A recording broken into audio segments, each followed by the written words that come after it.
Hello friend, स्वागत है आपका हमारे YouTube channel study smart IQ में। और मैं हूं सबा परवीन और आज हम फिर पढ़ने जा रहे हैं RRB NTPC 2025 के लिए GK GS की क्लास, जिसमें हम डिस्कस कर रहे हैं previous year question.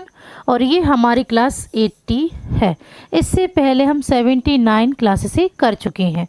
So I hope आपको ये वीडियो पसंद आती हो, और ऐसे ही वीडियो देखने के लिए हमारे चैनल को लाइक करें, शेयर करें, सब्सक्राइब करना ना भूलें। तो चलिए स्टार्ट करते हैं क्लास। फर्स्ट क्वेश्चन है, निम्नलिखित में से कौन सी पुस्तक मेगास्थनीज द्वारा लिखी गई थी। तो इनमें से कौन सी पुस्तक है जो मेगास्थनीज द्वारा लिखी गई थी। सबसे पहले है याज्ञवल्क्य की स्मृति। तो यह किसने लिखी है। तो यह लिखी है विज्ञानेश्वर ने, ठीक है ना, विज्ञानेश्वर ने यह लिखी है। फिर मालविकाग्निमित्रम, यह किसने लिखी है। तो यह लिखी है कालिदास ने, ठीक है ना। मालविकाग्निमित्रम, विक्रमोर्वश्यम, रघुवंशम, कुमार संभवम, ये सारी हैं कालिदास की, ठीक है ना। कालिदास को भारत का शेक्सपियर कहा जाता है, ठीक है। भारत का शेक्सपियर कहा जाता है कालिदास को, ओके। फिर है हर्षचरित्र, यह किसने लिखी। तो यह लिखी थी बाणभट्ट ने, ठीक है। बाणभट्ट ने हर्षचरित्र लिखी। फिर इंडिका, तो यह लिखी थी मेगास्थनीज ने। राइट आंसर है ऑप्शन डी, इंडिका, जो कि मेगास्थनीज द्वारा लिखी गई है, ओके। चलिए नेक्स्ट है, ब्रिटिश ताज के शासन के दौरान भारत के अंतिम गवर्नर जनरल और पहले वायसराय कौन थे। तो ब्रिटिश ताज के दौरान भारत के अंतिम गवर्नर जनरल और पहले वायसराय ये कौन थे। तो ये थे लॉर्ड कैनिंग। राइट आंसर है ऑप्शन ए, लॉर्ड कैनिंग। ये भारत के अंतिम गवर्नर जनरल और पहले वायसराय थे। फिर बात करें लॉर्ड विलियम बेंटिंक। तो लॉर्ड विलियम बेंटिंक ये भारत के पहले गवर्नर जनरल थे, ठीक है। भारत के पहले गवर्नर जनरल थे। इन्होंने 1833 से 1835 तक इनका कार्यकाल रहा, लॉर्ड विलियम बेंटिक का, ठीक है।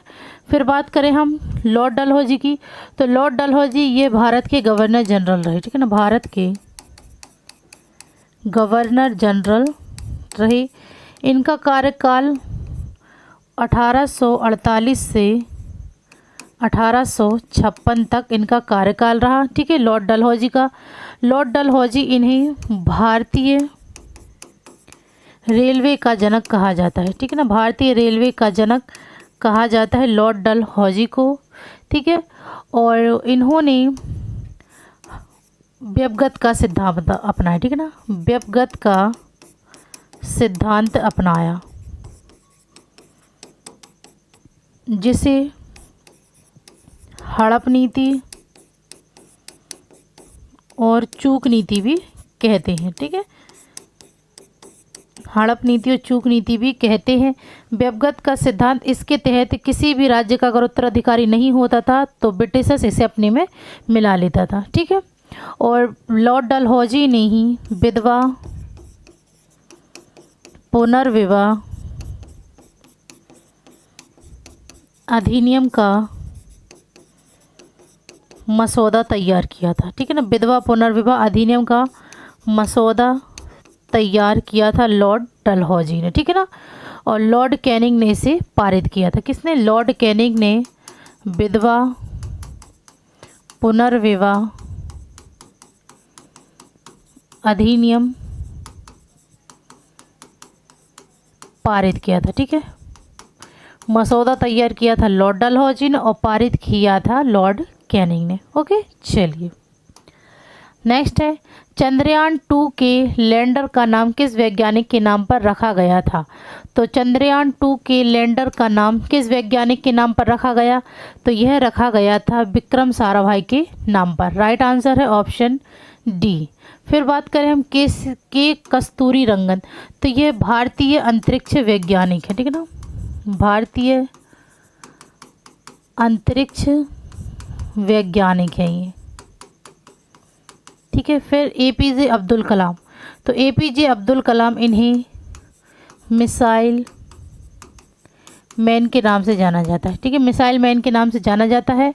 और ये भारत के राष्ट्रपति भी रहे, ओके।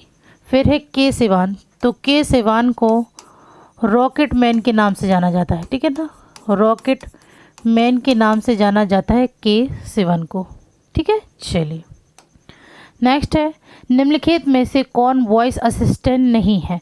तो इनमें से कौन सा वॉइस असिस्टेंट नहीं है? पहला है कॉर्टाना, तो ये वॉइस असिस्टेंट है। एलेक्सा भी वॉइस असिस्टेंट है। सीरी भी वॉइस असिस्टेंट है। कारवा ये वॉइस असिस्टेंट नहीं है। ओके, तो राइट आंसर होगा ऑप्शन डी। नेक्स्ट है, टोकन, क्रेडिट या धन के उपयोग के बिना वस्तुओं या सेवाओं के सीधे आदान प्रदान के लिए किस शब्द का उपयोग किया जाता है?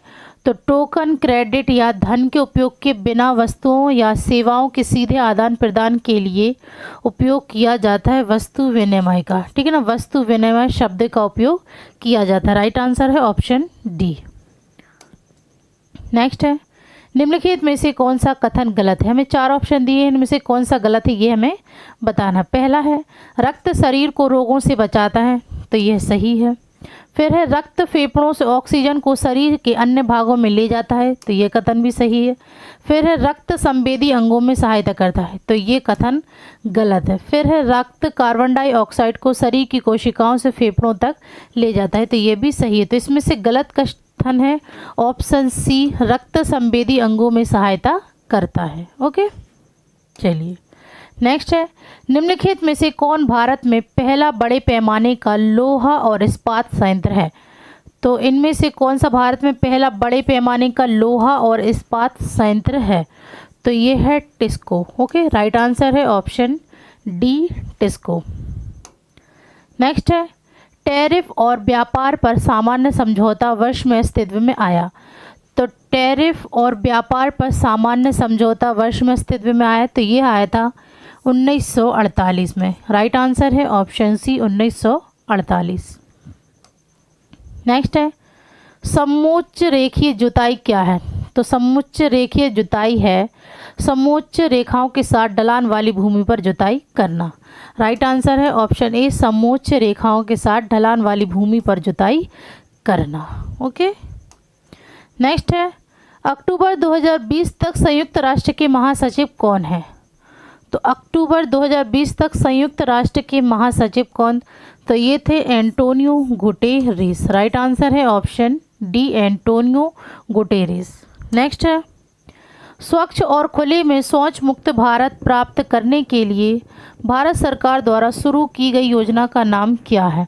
तो स्वच्छ और खुले में शौच मुक्त भारत प्राप्त करने के लिए भारत सरकार द्वारा शुरू की गई योजना का नाम था स्वच्छ भारत अभियान। राइट आंसर है ऑप्शन डी, स्वच्छ भारत अभियान।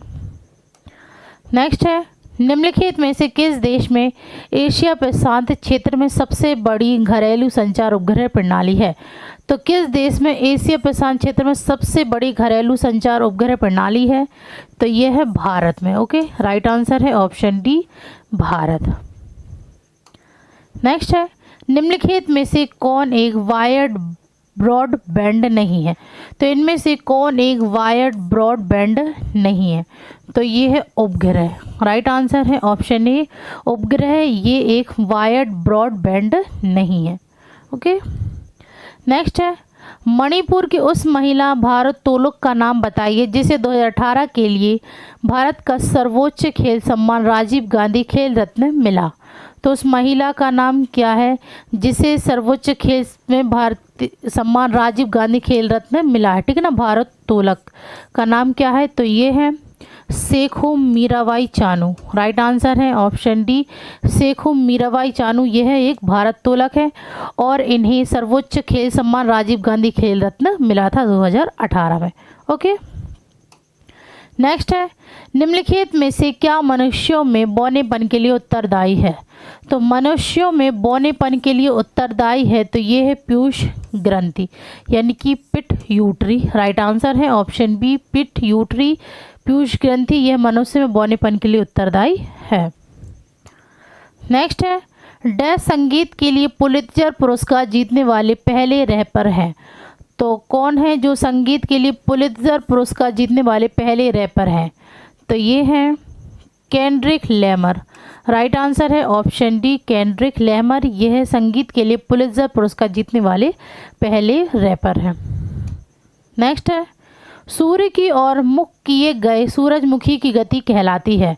तो सूर्य की ओर मुख किए गए सूरजमुखी की गति कहलाती है प्रकाशानुवर्तन। राइट आंसर है ऑप्शन ए प्रकाशानुवर्तन, फोटोट्रोपिज्म।